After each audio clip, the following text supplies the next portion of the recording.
To consult the feedback from the customers that visited your toilet, you simply log on to the web dashboard, and from there you can already see how many ratings that happened in the past 24 hours and how many had happened in the past 7 days. You can see the average rating and how it's like separated between very good, good, fair and poor. And scrolling down you can see what the major complaints are about. You will also see an overview of the average rating and how it varies during the weeks.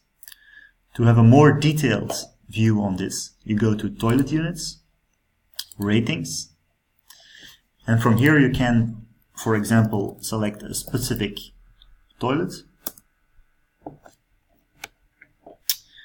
You can filter then on the date and even group results by hour to see what are the times that the average rating drops and what are when are your customers most happy or least happy during the day, and which complaints in this period for this toilet unit were most frequent. You can also export all this information through a CSV, which you can open using Microsoft Excel.